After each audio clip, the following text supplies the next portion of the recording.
नमस्कार. बोल बेडूच्या बुकमार्क कार्यक्रमात आपलं स्वागत.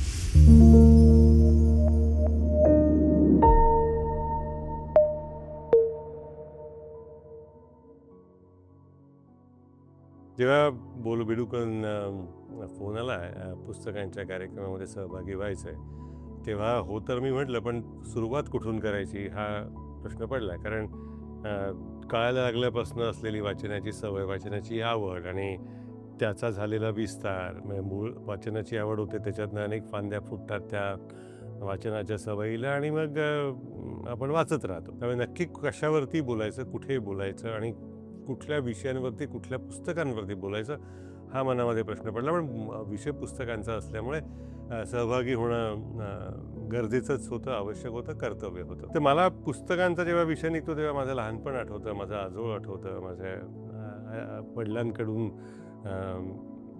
असलेल्या नातेसंबंधांमधल्या पुस्तकांच्या प्रेमाला त्याचा त्याचा आठव मोठ्या प्रमाणावरती होतो. माझे काका डॉक्टर वाना कुबेर हे खूप 50च्या दशकामध्ये एक मोठे विचारवंत म्हणून गणले गेले. आज अनेकांना माहिती नसेल, म्हणजे प्रकाश आंबेडकर किंवा हा जो एक चळवळवाला वर्ग आहे, त्या सगळ्यांना डॉक्टर वाना कुबेर माहिती असतात. म्हणजे आंबेडकरांवरती पहिलं PhD करणाऱ्यांमध्ये जे काही महत्त्वाच्या व्यक्ती होत्या, त्याच्यामध्ये काका होते. ते स्वतः मानवेंद्रनाथ रॉय यांचे अनुयायी होते. त्यामुळे यांच्या घरामध्ये छतापर्यंत अशी पुस्तकांची चळत लागलेली असायची.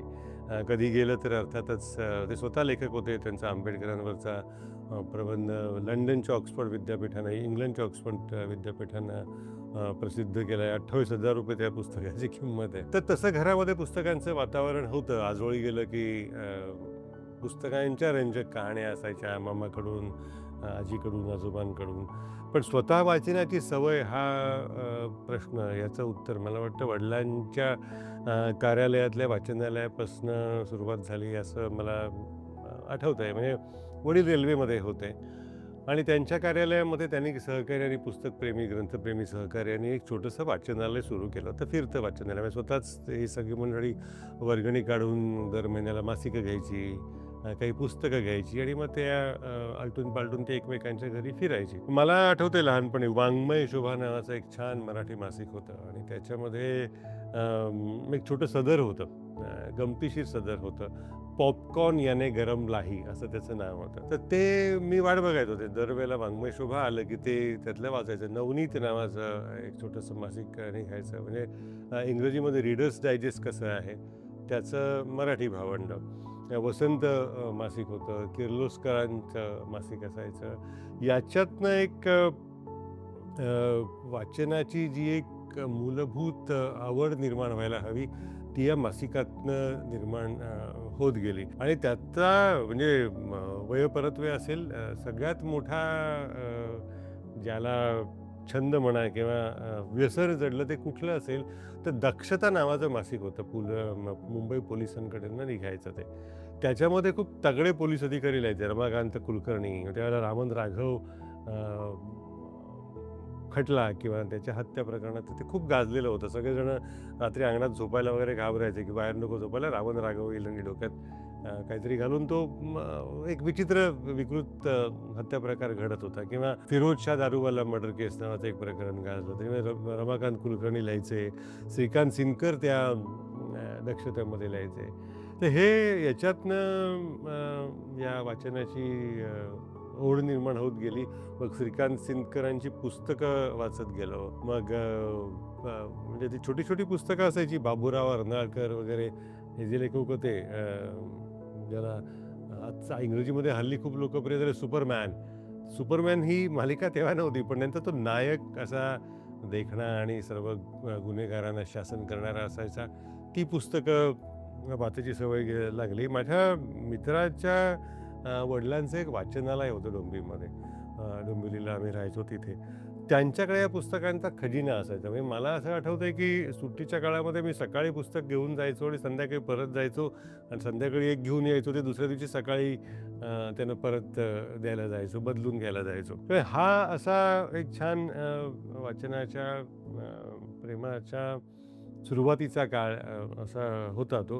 आणि त्याच्यात मला आवर्जून एक नमूद करायला हवं की मला घरामध्ये कुठल्याही काळामध्ये जे लहान होतो वयाने त्यावेळेलासुद्धा, शालेय वयातसुद्धा किंवा नंतरसुद्धा अमुक पुस्तक वाचू नकोस असं कधीही कोणी सांगितलं नाही. आईने नाही, वडिलांनी नाही, मामाने नाही, मावशीने नाही, कुणीही नाही. कारण मला म्हणजे आमच्या घरामध्ये एक हा ठाम सिद्धांत असा मानला जातो, की पुस्तक वाईट नसतं. त्यामुळे हे पुस्तक वाचू नकोस, ते वाईट आहे किंवा ते वाईट परिणाम होतील. असले असले बालिश उद्योग घरात सुदैवाने कोणीच केले नाहीत. त्यामुळे मी मिळेल ते वाचत गेलो आणि सगळ्याच पद्धतीची पुस्तकांची आवड होती आणि हे पुस्तक अमुकसाठी ओळखलं जातं, तमुकसाठी ओळखलं जातं हे काही कळायचं वय नव्हतं. मला आठवतंय मी एकदा आईला लहानपणी एका शब्दाचा अर्थ विचारला होता आणि तो शब्द होता शय्यासोबत. आता शय्यासोबत हे कळण्याचं वय नव्हतं, पण ते पुस्तक वाचताना तो कुठल्या तरी पुस्तकात आला. पण आईनी सांगितलं की ठीक आहे, तर तू काय म्हणजे तुला काय असं सांगता येणार नाही, तू तो शब्द सोडून पुढे जा, तुला कळेल काय ते वगैरे वगैरे. पण म्हणून ते पुस्तक काढून हातातनं हिसकावून घेतलं वगैरे असं कधीच झालं नाही. आणि या कालखंडामध्ये मग आम्ही जेव्हा शाळेच्या वयामध्ये वाचनालय शोधायची वेळ आली, तेव्हा डोंबिवलीमध्ये 2-3 वाचनालय खूप लोकप्रिय होती. आणि मग तेव्हा माझं वाचनाच्या सवयीचं व्यसनामध्ये रूपांतर होईल की काय अशी एक शंका, भीती अनेकांना चाटून गेली आणि त्याचा काही कोणी निषेध वगैरे केला नाही. त्यामुळे तो कधी प्रश्न आला नाही. मी डोंबिवलीला जे राहायचो तिथे घराजवळच विश्वास मेंदळे राहत होते. तेव्हा विश्वास मेंदळे हे मराठी दूरदर्शनमधलं खूप मोठं नाव होतं. त्यांचा परिचय होता. त्यांनी त्यावेळेला डोंबिवलीमध्ये एक नगरपालिकेचं वाचनालय होतं. आज आता अनेकांना सांगूनही खरं वाटणार नाही, ऐकायला गहिवर येईल की नगरपालिका चांगलं वाचनालय चालवायच्या आणि डोंबिवलीच्या नगरपालिकेच्या वाचनालयामध्ये 2 मजली वाचनालय होतं. एक तळमजला असा होता आणि त्याच्यावरती वरच्या मजल्यावरती तिथे तसं छोटंसं मजला काढलेला, तिथे संदर्भ पुस्तकं वगैरे असायची आणि तिथे मला विश्वासराव असं म्हणाले की तुला तिथे खूप चांगली मराठीतली महत्त्वाची पुस्तकं वाचायला मिळतील. आणि त्यांच्या बोलण्यातनं असं आलं की केसरीचे सगळे मूळ खंड टिळकांचे तिथे आहेत. आता वय तर 7वी-8वीत वगैरे होतो मला वाटतं मी, पण ते काही मला तिथे माझ्या वयाला तिथे परवानगी नव्हती. मग विश्वास मेंदळेंनी शब्द टाकला आणि मला त्या वाचनालयामध्ये प्रवेश मिळाला. मला आठवते ते वाचनालय दिसतंय मला, मुख्य चौक बाजीप्रभू चौकातनं तिथे पुढे गेलं की तिथे वाचनालय होतं. अत्यंत धुळकट असं वातावरणामध्ये बाळ गंगाधर टिळकांचे समग्र खंड त्याच्यामध्ये होते. सगळे वाचले, प्रयत्न केला मी, त्यातला दुसरा तर काही कळला नाही, कारण ओरायन आणि वैदिक गणित वगैरे वगैरे असा तो विषय होता आणि गणित हा तर कधी आवडीचा असा विषय नव्हताच माझा. पण ती पुस्तकं आणि ती भाषा ही खूप आवडत गेली आणि अजूनही त्यांचे भाषिक संस्कार माझ्यावरती मोठ्या प्रमाणावरती येते. भाषेचा एक मराठीचा जो एक रांगडेपणा आहे, म्हणजे त्यांच्या अग्रलेखाची शीर्षकं मला त्यावेळेला खूप आवडायची. म्हणजे माळावरचा महारोगी असं एका अग्रलेखाचं शीर्षक होतं किंवा एखादा तर फारच सुंदर मथळा होता, टोणग्याचे आचळ. आता ही मराठी वाक्प्रचारांची वापरायची सवय किंवा मराठी भाषेचं एक ऐश्वर्य आहे, एक रोखठोकपणा आहे, रांगडेपणा आहे, हा टिळकांच्या भाषेतनं खूपच त्याची ओळख झाली आणि तो पुढे व्यवसायात आल्यानंतर त्याचा उपयोग झाला, पण तो मुद्दा नंतरचा. तर त्यावेळेला आणखी एक 2 वाचनालयं डोंबिवलीमध्ये होती. एक पारंपरिक तेव्हाच्या लोकप्रिय लेखिकांचं आणि लेखकांचं त्यांची पुस्तकं असलेलं संग्रहालय होतं आणि एक आडवाटेचं वाचनालय होतं, जिथे वेगळ्या धाटणीची, वेगळ्या चालीची आणि एक नवीन काही प्रवाह निर्माण करणारी पुस्तकं होती.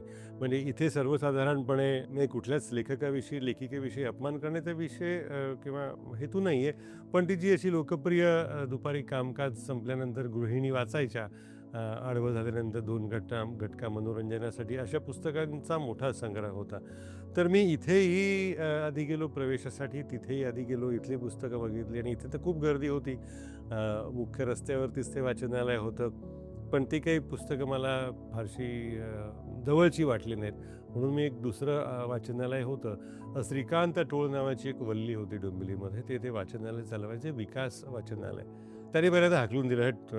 ते थोडेसे तुसडे होते स्वभावाने आणि तुसडेपणातली गंमत मला अजून कळायची होती, वयाने खूप लहान होतो मी. तर त्यांनी म्हणाले, "नाही, हे तुझ्यासाठी नाही आहे," वगैरे, वगैरे. तर ते म्हटलं, "माझ्यासाठी नाही आहे म्हणजे काय?" कारण थोडासा उद्धटपणा जन्मतःच अंगी होता आणि मग ती थोडीशी बोलाचाली झाली. "तू तू काय वाचलंय? मी काय वाचलंय?" वगैरे, वगैरे. असं त्यांनी ते झालं त्याच्यामध्ये आणि मग मी आधी एवढं वाचलेलं आहे किंवा वाचायची खरोखर आवड आहे, असं त्यांना जाणवलं असावं. त्यांनी त्या वाचनालयामध्ये मला प्रवेश दिला, सदस्यत्व त्याचं मला मिळालं. एक वेगळ्या धाटणीचं वाचनालय होतं. चिंतन खानलकर होते, जया धडकर होते, विजय तेंडुलकर मोठ्या प्रमाणावरती तिथे होते. ते चालेल, दया पवार होते. सुर्व्यांचा, नारायण सुर्व्यांचा मोठा संग्रह होता. हे एक समांतर एक जे जग होतं, म्हणजे शंकर जे आता अलीकडेच वारले, बंगालीतले लेखक, त्यांच्या काही कादंबऱ्यांचे मराठी अनुवाद अशोक शहाणेंनी केले होते.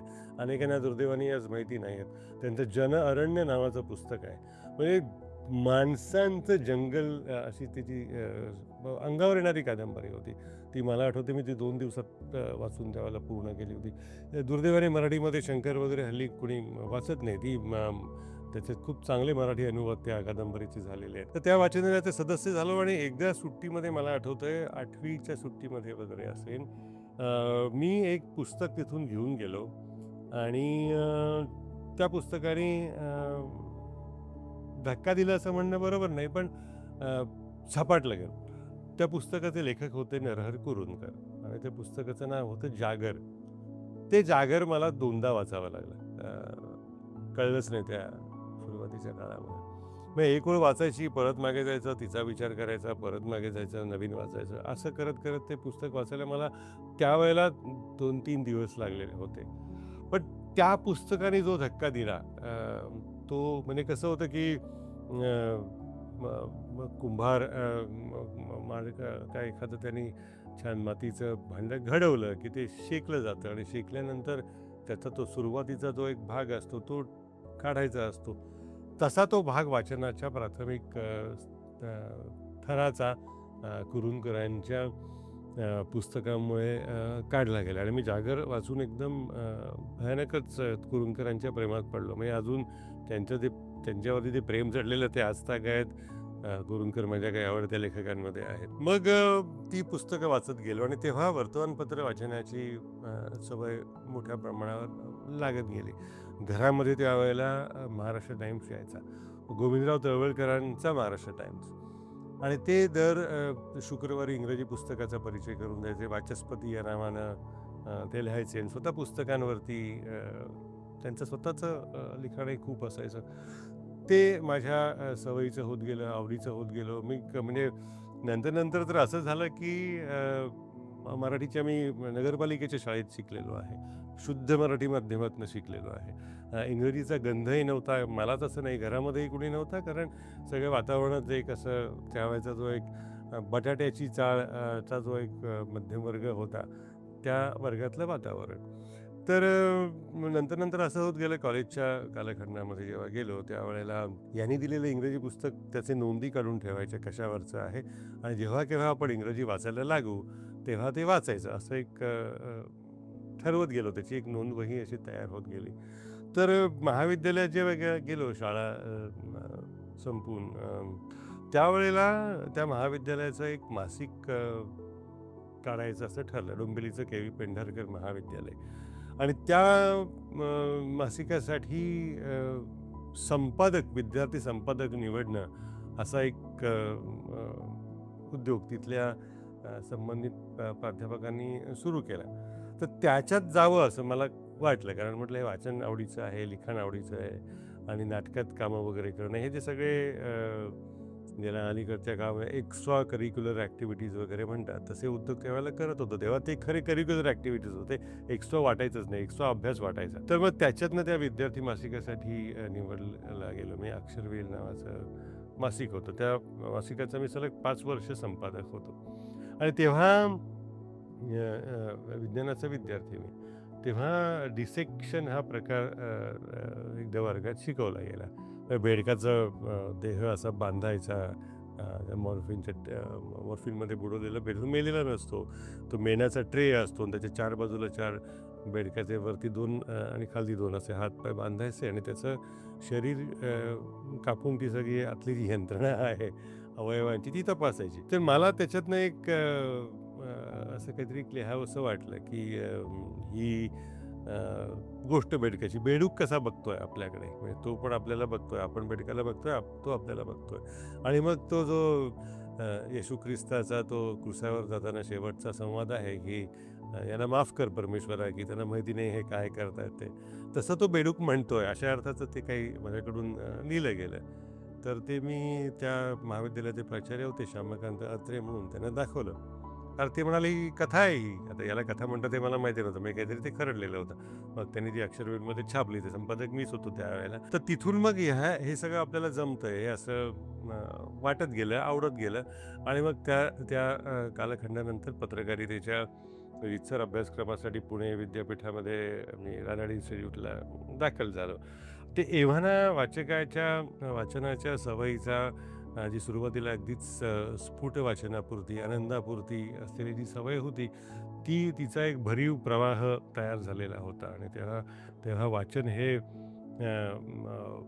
जगण्याचा भाग इतक्या पातळीवरती ते येऊन थांबलेलं होतं. आणि मग ती जी सवय लागली ती लागलीच. मग तेव्हा हळूहळू ठरवून इंग्रजी सुधारण्यासाठी इंग्रजी वाचत गेलो. आता एक लक्ष होतं की पत्रकारितेत आल्यानंतर इंग्रजी वर्तमानपत्रामध्ये काम करायचं, इंग्रजी माध्यमामध्ये काम करायचं. तर काही प्राध्यापक मित्र होते, काही सल्लागार होते. आणि कसं हे शिकायचं? कारण एक मराठी घरांमध्ये एक जन्मताच गंड असतो ना इंग्रजीचा, तो तर होताच सुरुवातीच्या कालखंडामध्ये. आणि मग लक्षात आलं की हे इंग्रजी फाडफाड बोलणारे आहेत ना, ते खूप पोकळ आहेत. त्यांच्यापेक्षा आपल्याकडे चांगला ऐवज आहे. आपण जास्त चांगलं बोलू शकतो. फक्त जे काही देखाव्याचे भाग आहेत ते आपल्याला शिकायला हवेत. मग इंग्रजी बातम्या ठरवून ऐकणं. मग त्यावेळेला आकाशवाणीवरच्या बातम्या ह्या फार चांगल्या बातम्या वाचणारे होते. मग त्यांचीच भाषा आत्तासारखी भयानक केविलवाणी म्हणा किंवा अशी नव्हती. मग ते दूरदर्शनवरच्या इंग्रजी बातम्या, व्हॉट्स द गुड वर्ड सारखे कार्यक्रम, सबीरा मर्चंट किंवा हे सगळे तो काळ आठवतो मला त्याच्यामधला.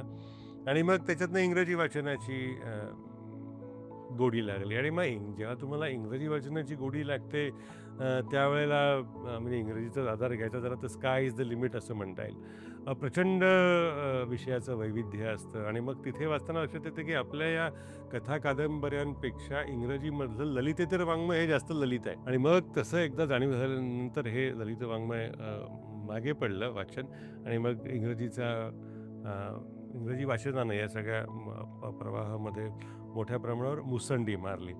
आणि मग मग मराठीचं काय, मराठी वाचन हा आवडीचा विषय आहेच. म्हणजे इरावती कर्वे अतिशय आवडतात, दुर्गा भागवत अतिशय प्रेम आहे. म्हणजे आजसुद्धा मराठी जनाने काय वाचायला हवं अशी जर काही पुस्तकं सांगायची झाली ना, तर टिळकांचे खंड वाचायला हवेत, आगरकरांचं लेखन वाचायला हवं, राजवाड्यांचा लेखसंग्रह, त्यांचे खंडचे खंड प्रसिद्ध आहेत, हे मोठ्या प्रमाणावरती वाचायला हवं. आणि हे का वाचायला, म्हणजे काळकर्ते शिवराम परांजपे त्यांच्या काळचे खंड माझ्याकडे आहेत. मग मराठी किती सुंदर वाकवता येऊ शकते हे मराठी जनांना समजून घ्यायचं असेल ना, त्यांनी ही पुस्तकं वाचायला हवीत. म्हणजे आता झालंय कसं की मराठीच माणसं मराठी इतकं वाईट बोलतात की नको रे बाबा, तू बोलू नकोस, तुला जे काय म्हणायचं ते तू हिंदीमध्ये किंवा इंग्रजीमध्ये सांग. इंग्रजी जमत नाही म्हणून अनेकांचं मराठी प्रेम उभारून येत असतं, हेही आपल्याला कळत असतं. ना धड इंग्रजी, ना धड हिंदी, ना धड मराठी, असा एक हास्यास्पद जनसमूह आपण तयार करतो. त्याला माहितीच नाही आहे मराठीमध्ये काय काय लिहिलं गेलेलं आहे. म्हणजे आगरकरांचं जर वाचायला गेलं तर आता मला वर्तमानपत्राचा लोकसत्तासारख्या वर्तमानपत्राचा संपादक म्हणून मला काळजी वाटेल की हे पुन्हा छापता येईल का. म्हणजे इतक्या ताकदीचं वैचारिक लेखन या लोकांनी केलेलं आहे. किंवा राजवाडे असतील किंवा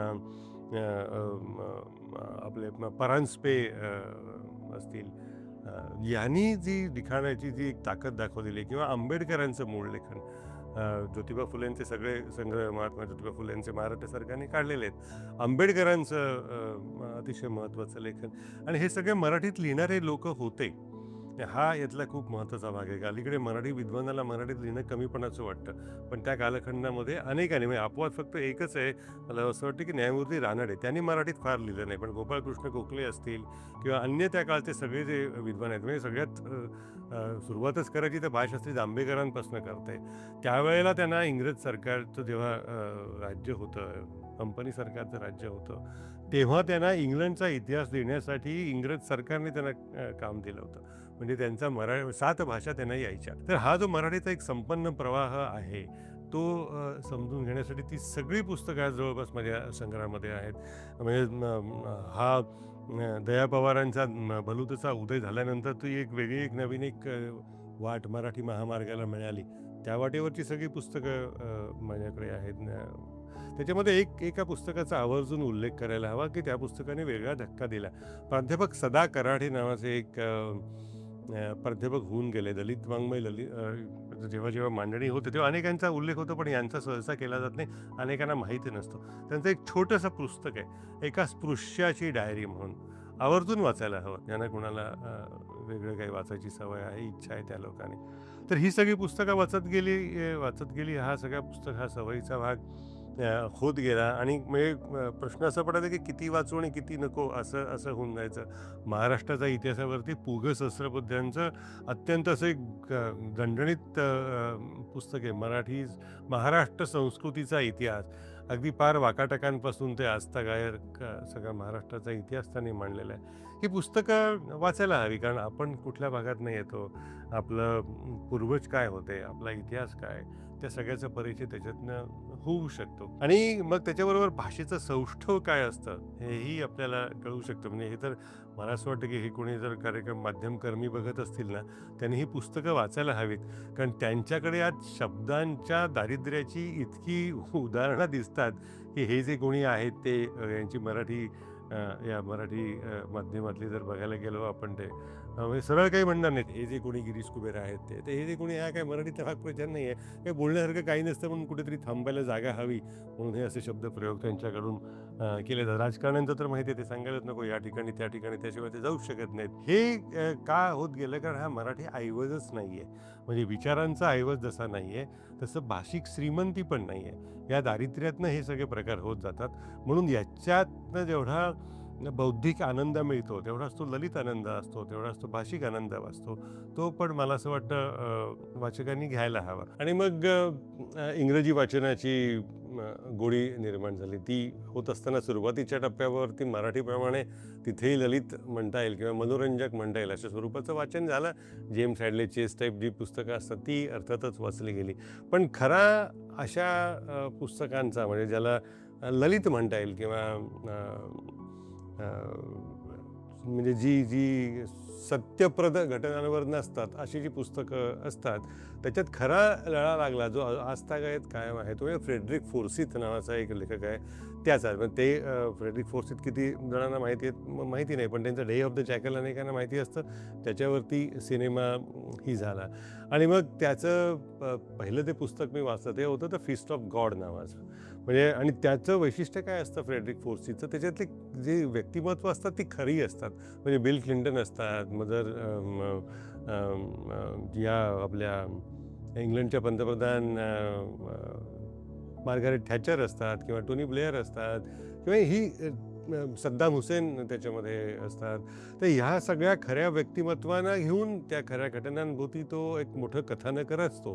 आणि प्रकरणाची सुरुवात बैरूतमध्ये होते, मग दुसरा भाग कुठेतरी वॉशिंग्टनला होतो, तिसरं ब्रसेल्सला काहीतरी घडलेलं असतं, चौथ्या ठिकाणी जर्मनीत काहीतरी घडतं, मग लंडनमध्ये एक वेगळंच काहीतरी घडतं आणि शेवटी हे सगळे प्रवाह एकत्र येतात. फ्रेडरिक फोर्सिथ हा खूप मोठा बट मांडणारा लेखक आहे. त्याच्या पुस्तकांचा लळा लागला. आजही माझ्या संग्रहात त्याची सगळी पुस्तकं आहेत. म्हणजे अलीकडेच त्याचं गेल्या 2 दिवसापूर्वी मरणोत्तर एक पुस्तक प्रकाशित झालं, ते सुद्धा सध्या वाचनामध्ये माझ्या आहे. आणि मग ज्या वेळेला पत्रकारितेमध्ये आलो तेव्हा अर्थातच वाचन हा मुख्यच व्यवसाय बनल्यासारखी अवस्था झाली. मग 98 साली इंग्लंडला जेव्हा शिष्यवृत्तीसाठी गेलो तेव्हा तर पुस्तकांचा महादरवाजाच उघडला असं म्हणता येईल. कारण इतक्या पद्धतीच्या वाचनालयांचा वेस्टमिन्स्टर युनिव्हर्सिटीमध्ये आणि व्हाईट हॉलमध्ये BBC च्या वाचनालयाचा एवढा सगळा साठा उपलब्ध झाला की म्हणजे किती वाचायचं हा प्रश्न पडत गेला. त्याच्यातनं एक वाचनाचा एक धागा मला स्वतःला जास्त जवळचा वाटत गेला. तो होता अर्थात राजकीय, आर्थिक आणि आंतरराष्ट्रीय विषयांवरचं लेखन. त्याची सुरुवात बॉब वुडवर्ड आणि त्याचं एक पुस्तक आहे, अनेकांना माहिती असेल कदाचित, ऑल द प्रेसिडेंट्स मेन. ते पुस्तक माहीत नसेल, तो सिनेमा माहीत नसेल. तर त्या पुस्तकाने झाली. मग नंतर बॉब वुडवर्ड समग्र वाचत गेलो, हेनरी किसिंजर वाचत गेलो. आणि या सगळ्या प्रवासामध्ये ना एक लेखक आणि एक पुस्तक भयंकर आवडलं.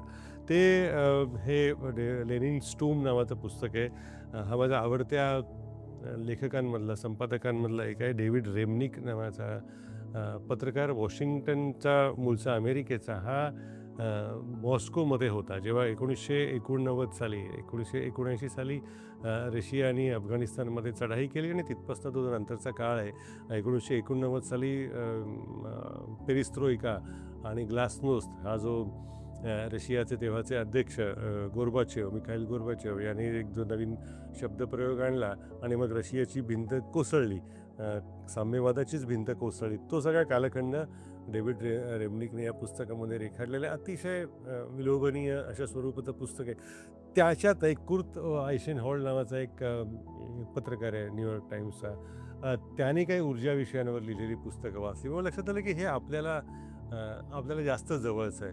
पण ते वाचन का महत्त्वाचं वाटतं, तर मांडणी ललित शैलीनं असते, विषय गंभीर असतो, घटना सत्य असतात, लिहिलं गेलेलं सत्य असतं, पण आता उदाहरणार्थ म्हणजे आता त्याचं एक नंतर पुस्तक वाचलं तर कॉन्स्पिरसी ऑफ फूल्स नावाचं कुर्ट आयसेनहॉलचं. एनरॉनच्या संघर्ष यावरती. आता एनरॉन महाराष्ट्रामध्ये घडलं, दाभोळला, आणि ते काय जो काही त्याचा प्रकार घडला तो आपल्या सगळ्यांना माहिती आहे. पण एनरॉनवर चांगलं पुस्तक मराठीत कुणी लिहिलेलं नाही. ते कुर्ट आयसेनहॉलनी न्यूयॉर्क टाइम्सचा जो पत्रकार त्यांनी लिहिलं. तर त्याचे म्हणजे धावत केनेतले मातोश्रीवर पोचले. आता ही ते धावत गेले की नाही हा तपशील महत्त्वाचा अशासाठी असतो की त्यांनी रंजकता वाढते. पॉप्युलर हिस्ट्री असं एक त्याचं वर्णन करता येऊ शकेल. ही पुस्तकं त्याच्यातनं जवळची वाटत गेली आणि मला मराठीत तशा पद्धतीचं लिखाण आपण करू शकतो असं एक विश्वास निर्माण झाला. मग मी ऊर्जाविषयक पुस्तकं लिहिली आणि मग त्याच्यातनं तेलावरती 4 पुस्तकं माझी प्रसिद्ध झाली. तर त्यातला मुद्दा आहे की ह्या इंग्रजी वाचनाचा तसं मराठीमध्ये दुर्दैवाने घडलं नाही. म्हणजे संयुक्त महाराष्ट्र चळवळीवर मराठीत चांगलं पुस्तकं नाही आहे. सहकार चळवळीवर महाराष्ट्रात एवढा मोठा इतिहास घडला, पण त्याच्यावरती मराठीत चांगलं लिखाण नाही आहे दुर्दैवाने. तर हा जो एक तुटीचा भाग आहे तो इंग्रजी वाचनातनं पूर्ण होत गेला. आणि नंतर झालं असं की इंग्लंडला मी गार्डियनमध्ये काम करत होतो. तर गार्डियनचं स्टाईल बुक होतं. म्हणजे आपल्या गार्डियनमधल्या कर्मचाऱ्यांनी लिहावं कसं, शब्दांचा वापर कसा कुठे करावा, तर ती माध्यमं भाषेकडे किती गांभीर्याने घेतात हे याच्यावरनं कळेल. तर ते एक तिथे मला पहिल्यांदा सांगितलं गेलं की तू असं काम करणार आहेस गार्डियनमध्ये काही महिने, शब्द कसा वापरायचा. म्हणजे आपण अगदी यूज ऑफ आर्टिकल्स म्हणतात, ए अँड दी, म्हणजे ए कुठे, अँड कुठे वगैरे, हे सगळे आपल्याला मूलभूत मुद्दे माहिती असतात. तर संबरी म्हणजे इंग्लिशमध्ये लिहिताना म्हणतात ही air dash to so and so place. तर एअर डॅश वगैरे काय असं काही असतं का असं. किंवा दुसरा एक शब्दप्रयोग इंग्रजीमध्ये केला, in a high level meeting. तर तिथल्या संपादकांनी मला विचारलं लो लेवल मीटिंग असते का, मग हाय लेवल मीटिंग हा उल्लेख का करायचा. शब्द कसे वापरावे, ज्याला इंग्रजीमध्ये खूप छान शब्दप्रयोग, क्लिशेज वापरायचे नाहीत, तर ते कसं टाळायचं याचं त्याच्यावरती गार्डियननी एक छोटंसं त्यांच्यासाठी अंतर्गत पुस्तकं केली होती. ती त्यांनी मला वाचायला दिली. नंतर मला तो छंदच लागला. म्हणजे पत्रकारांनी लिहावं कसं यावर विविध वृत्तसंस्था, विविध माध्यमं यांनी खूप छान पुस्तकं लिहून ठेवलेली आहे. म्हणजे माझ्याकडच्या पुस्तकाच्या संग्रहामध्ये अभिमान वाटेल अशी खूप पुस्तकं आहेत. त्याच्यातलं एक म्हणजे अनेक त्यातली ही रॉयटर्स सारख्या आंतरराष्ट्रीय वृत्तसंस्थेने हँडबुक फॉर जर्नलिस्ट हे लिहावं कसं, आणि अतिशय गोड म्हणजे माझ्या आवडत्या पुस्तकांमधलं आहे. म्हणजे इकॉनॉमिस्टचं एक स्टाईल गाईड आहे की इकॉनॉमिस्ट जे कोणी वाचत असतील ना त्यांना कळेल इकॉनॉमिस्टचं वाचनाचं आणि लिखाणाचं महत्त्व. तर मुळात इतकं सोपं सरळ लिहावं कसं. मराठीमध्ये अत्रे किंवा या सगळ्याच्या लेखनाचा आगरकर यांचा उल्लेख आपण का केला, तर ते विचारांसाठी ते महत्त्वाचे आहेतच, पण दुसरा महत्त्वाचा भाग अतिशय सुलभ लिहायचे. आता मराठीमध्ये आपल्याकडे दुर्दैवाने पद्धत अशी आहे ना, की एखादा विषय जर एखाद्याला न कळणाऱ्या भाषेमध्ये मांडला, तर ते एखाद्याला विद्वान मानलं जातं. पण खऱ्या विद्वत्तेचं रहस्य असं असतं, की कोणताही विषय हा अतिशय सुलभपणे, सहजपणे मांडता यायला हवा. इकॉनॉमिक्सचं लिखाण तसं असतं. त्यामुळे ते पांडित्याचा आव आणणारी भाषा त्यांची नसते, पण ती भाषा कमवायची कशी हे सांगणारं इकॉनॉमिक्सचं पुस्तक आहे. इकॉनॉमिक्स मुळात समजून कसं घ्यायचं हे सांगणारं इकॉनॉमिक्सचं पुस्तक आहे. आणि हे तर म्हणजे इतकं गोड पुस्तक आहे. स्टाईल गाईड म्हणजे इंग्रजी भाषणाची स्वतःची एक शैली असते. ती निर्माण करण्यासाठी काय प्रयत्न करायला हवेत. म्हणजे ही पुस्तकं त्यातली काही महत्त्वाची आहेत. इंग्रजीमध्ये राजकारणी लोक मोठ्या प्रमाणावरती लिहितात आणि लिहितात म्हणजे ते खरे लिहितात. म्हणजे उगीचच घोस्ट रायटर ज्याला म्हणतात, कुठल्या तरी दुसऱ्या लेखकांकडून लिहून घेणं, त्याच्याकडून लिहिणं असं होत नाही. त्याच्यातलं एक महत्त्वाचं नाव हेनरी किसिंजर. पण त्यांची परराष्ट्र नीतीवरची किंवा अमेरिका आणि चीन संबंधांवरची ती जी पुस्तकं आहेत ना, ती ज्याला जग समजून घ्यायचं आहे त्याला वाचायलाच हवीत. ते दुर्दैवाने मराठीमध्ये उपलब्ध नाही आहेत. पण इंग्रजी वाचनाचा विकास स्वतःचा स्वतः करता येऊ शकतो. ती सहज पुस्तकं मिळू शकतात. तर चीनचा सध्याचा बोलबाला आहे. पण या माणसाने चीनवरती जेवढं मूलभूत काम केलं ना, ते कुठल्याही राजकारण्यांनी केलेलं नाही. म्हणजे निक्सन जेव्हा 71-72च्या वेळेला पहिल्यांदा चीनमध्ये गेले आणि अमेरिका आणि चीन संबंध, राजकीय संबंध नव्हते, ते प्रस्थापित करण्यासाठी त्याच्या मागे पडद्यामागे जे काही काम केलं ते हेनरी किसिंजर यांनी केलं. ते त्याचा खूप मोठा ऐवज याच्यामध्ये आहे. बॉब वुडवर्ड यांचा मगाशी दाखला दिला आणि त्या बॉब वुडवर्डचं वैशिष्ट्य असं की ते प्रत्येक अध्यक्ष त्याची कारकीर्द संपली की त्याच्यावरती एक छान पुस्तक घेऊन येतात. जसं बुश यांच्या काळखंडामध्ये 9/11 घडलं, मग इराकवरती हल्ला झाला, हे सगळं आपल्याला माहिती असतं. पण त्या कालखंडात नक्की काय काय कसं कसं अमेरिकेच्या व्हाईट हाऊसमध्ये घडत होतं याचं अतिशय सुंदर वर्णन करणारं स्टेट ऑफ डिनायल असं बॉब वुडवर्ड यांचं पुस्तक आहे. म्हणजे इतकी ताजी आणि महत्त्वाच्या विषयांना वाहिलेली पुस्तकं इंग्रजीमध्ये येत असतात की वेळ कमी पडावा. म्हणजे माझं तर असं होतं की घेतली जात असलेली पुस्तकं आणि वाचून संपवत हातावेळी होत असलेली पुस्तकं ह्याच्यामध्ये एक मोठी दरी तयार होते आणि ती खूप वाढली की मला असं नैराश्य दाटून येतो. अरे बापरे, एवढी पुस्तकं आपण घेतली, वाचलेली नाही आहेत. मग बरं झालं पटापटा आपण वाचायला लावूया. मी तर ती 2-3 पुस्तकं एका वेळेला वाचत असतो. एक हार्ड कॉपी असते किंडलमध्ये, कारण घरी पुस्तकं ठेवायला जागा कमी पडायला लागली. किती पुस्तकं ठेवणार. किंडलमध्ये एखादं पुस्तक असतं, म्हणजे एक व्यवसायासाठी वाचावं लागतं, एक आनंदासाठी वाचत असतो आणि एक माझे जे अभ्यासाचे विषय आहेत त्याच्यासाठी म्हणून वाचन होत असतं. या कालखंडात काही काही वैशिष्ट्यपूर्ण पुस्तकं आणि लेखक यांचा एक छान असा संयोग म्हणता येईल असा होत गेला. आणि तो एक म्हणजे अगदीच संस्कृत प्रचूर शब्द वापरायचा तर मर्मबंधा तरी केव्हाही वगैरे म्हणावं असा तो माझ्याकडचा ठेवा आहे. म्हणजे शिरवाडकरांनी त्यांचे काही कविता संग्रह शिरवाडकरांनी आशीर्वाद अशा स्वाक्षरी सकट मला काही दिले. गोव्याला मी जेव्हा पत्रकारिता करत होतो तेव्हा कुसुमाग्रज यांची संबंध आला. तो माझ्याकडचा अतिशय महत्त्वाचा ठेवा आहे. बिल क्लिंटन यांच्याकडनं त्यांचंच पुस्तक मला घेता आलं अमेरिकेमधल्या एका कार्यक्रमामध्ये.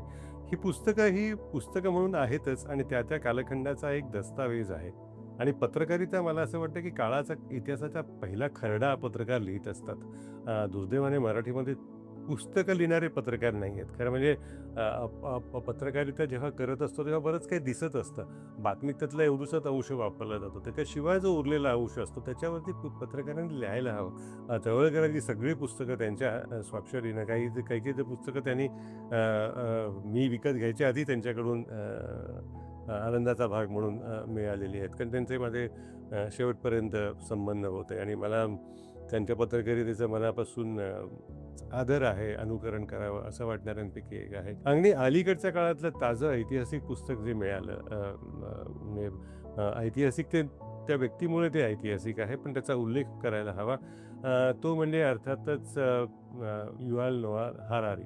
हरारी मुंबईमध्ये आलेले होते आणि ज्या एकमेव पत्रकाराला त्यांची मुलाखत घेण्याची संधी दिली गेली त्यांच्याकडून, प्रकाशकांकडून असेल आणि अन्य काही, तर त्याच्यामध्ये मी एक होतो. माझी एक निवांत त्यांच्याशी चर्चा झाली. त्याच्या मुलाखतीवर आधारित मी लोकसत्ताच्या रविवारच्या अंकात लेखही लिहिला.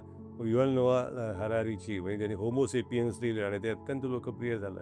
आत्ताच्या काळातला एक सगळ्यात मोठा विचारवंत लेखक असं त्याचं वर्णन केलं जातं. त्याची नेक्सस नावाचं त्याचं पुस्तक अलीकडे आलं. त्या पुस्तकाच्या निमित्तानं भेट झाली. ती काही पुस्तकं त्याच्या स्वाक्षरी सगळ्यात मिळालेली आहेत. हा एक मला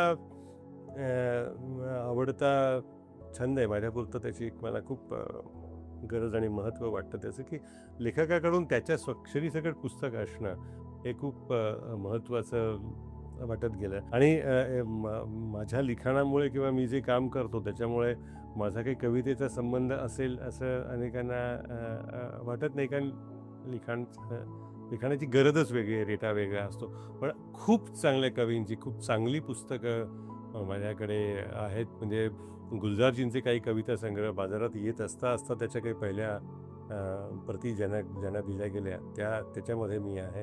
अब्दुल कलाम हे राष्ट्रपती झाल्यानंतर आणि किंवा त्यांचं विंग्ज ऑफ फायर आल्यानंतर अनेकांना ते माहिती झाले. पण मी इंग्रजी पत्रकारितेत इकॉनॉमिक टाइम्सला होतो तेव्हा ऊर्जा विषयावर वार्तांकन करायचो.